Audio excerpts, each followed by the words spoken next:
పెళ్ళైనా పండగైనా వేడుక ఏదైనా పట్టుచీరల ప్రత్యేక వేదిక వారాహి సిల్క్స్. ఓవైపు ఇజ్రాయెల్ పాలస్తీనా, మరోవైపు రష్యా ఉక్రెయిన్ మధ్య 3 ఏళ్లుగా యుద్ధం కొనసాగుతూనే ఉంది. ఈ మధ్యనే భారత్ పాక్ మధ్య 4 రోజుల పాటు యుద్ధం కొనసాగినప్పటికీ శాంతి ఒప్పందాల మేరకు ఆగిపోయింది. కానీ ఇప్పటికీ దాయాది దేశం కవ్వింపు చర్యలకు పాల్పడుతూనే ఉంది. ఇదిలా ఉంటే ఏ క్షణంలో అయినా అణుయుద్ధం జరిగే అవకాశం ఉందని అమెరికా జాతీయ నిఘా డైరెక్టర్ తులసి గబర్డ్ చేసిన వ్యాఖ్యలు మరింత కలవరానికి గురిచేస్తున్నాయి. ఇంతకీ ఆమె ఏం చెప్పింది? 3వ ప్రపంచ యుద్ధం వస్తుందా? పూర్తి వివరాలు ఈ స్టోరీలో చూద్దాం.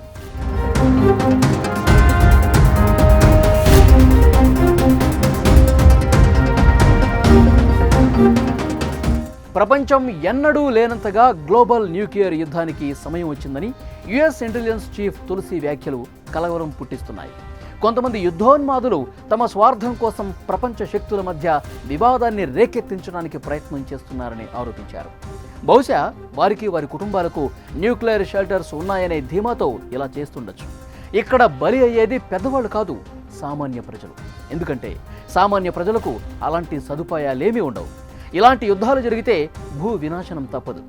ఇలాంటి పిచ్చి ఆలోచనలను ప్రజలు వ్యతిరేకించాలి. ఇప్పటికైనా ప్రజలు పోరాడాలి అని పిలుపునిచ్చారు. One bomb that caused so much destruction on Hiroshima was tiny compared to today's nuclear bombs. The bomb that was dropped on Hiroshima had a yield of just 15 kilotons of TNT, whereas today's nuclear warheads range in size from 100 kilotons to over 1 megaton. A single nuclear weapon today could kill millions in just minutes. 1945లో America జపాన్లోని Hiroshima నగరంపై అణుబాంబు వేయాలనే నిర్ణయం వల్ల ఎన్నో దారుణాలు జరిగాయి.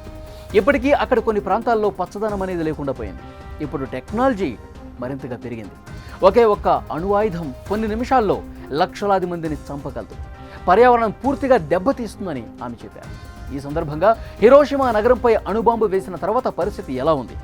భవిష్యత్తులో శాన్ ఫ్రాన్సిస్కోపై అణుదాడి జరిగితే ఎంతో పటిష్టమైన గోల్డెన్ గేట్ బ్రిడ్జ్ కూడా నాశనం అవుతుందనే వీడియో క్లిప్స్ను ఆమె చూపించారు.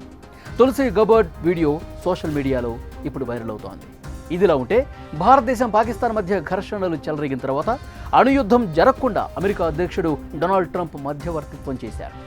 అయితే 3 ఏళ్ల పాటు కొనసాగుతున్న రష్యా ఉక్రెయిన్ మధ్య జరుగుతున్న భీకర యుద్ధానికి ట్రంప్ శతవిధాల ప్రయత్నాలు చేస్తున్నా ఫలితం లేకుండా పోయింది.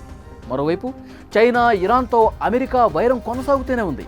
తమ ఆధిపత్యం కోసం భవిష్యత్ గ్లోబల్ న్యూక్లియర్ యుద్ధానికి సై అంటే సై అనే అవకాశం ఉందని తులసి గబర్డ్ బహిరంగంగానే చెప్తున్నారు. ఇదే జరిగితే ఇక భూ వినాశనం తప్పదని యుద్ధ నిపుణులు చెప్తున్నారు.